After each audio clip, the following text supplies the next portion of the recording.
Leo katika historia ya utalii wa ndani na kupeleka mpaka Liringa, ambapo kwa tafsiri ya wenyeji wa eneo hilo, maana ya neno Liringa ni kulinga, kujidai na kutamba. Lakini wakoloni wakashindwa kuenda na mapigo, wakatuletea neno Iringa. Na huko tutaangazia historia ya Chifu Mtwa Mkwava Mkwavinyika Mnyigumba Mwamuyinga Kilonge, ambaye ni chifu wa kabila la Wahehe.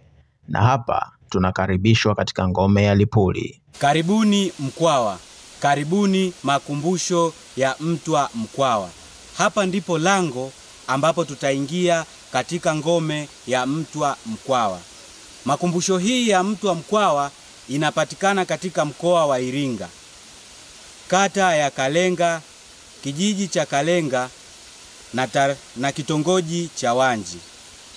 Makumbusho hii inapatikana takribani kilomita 10 kutoka mzunguko wa Samora mjini Iringa.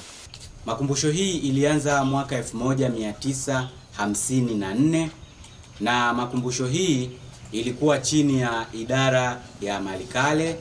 Baadaye ilienda ikawa katika Wizara ya Elimu, lakini bado ikarudi tena katika Wizara ya Maliasili na Utalii kupitia idara ya mambo ya kale. Na kupitia idara ya mambo ya kale, kituo hiki cha makumbusho ya Mtwa Mkwawa kilikasimishwa kutoka kwenye idara ya mambo ya kale, lakini sasa kimekasimishwa na kusimamiwa na Hifadhi za Taifa Tanzania TANAPA, ambapo tupo katika chini ya hifadhi ya TANAPA kupitia hifadhi yetu ya Ruaha. Kwa hiyo wao ndio wasimamizi, lakini ndio waangalizi wakuu katika kituo hiki katika mambo mbalimbali ikiwemo masuala ya miundombinu. Na tutakapofika katika makumbusho hii ya Mkwawa, tunavyo pia viingilio mbalimbali. Mgeni anaweza akaanza kusema kwamba kuna viingilio vya aina gani katika makumbusho hii.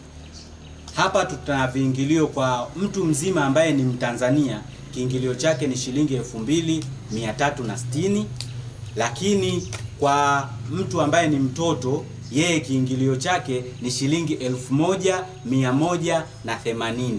Lakini kwa wageni wa nje kiingilio chake ni dola 10, ambapo ni kwa wageni watu wazima. Kwa wageni ambao ni watoto kutoka maeneo mbalimbali ya nchi za nje, wao watalipa dola 5.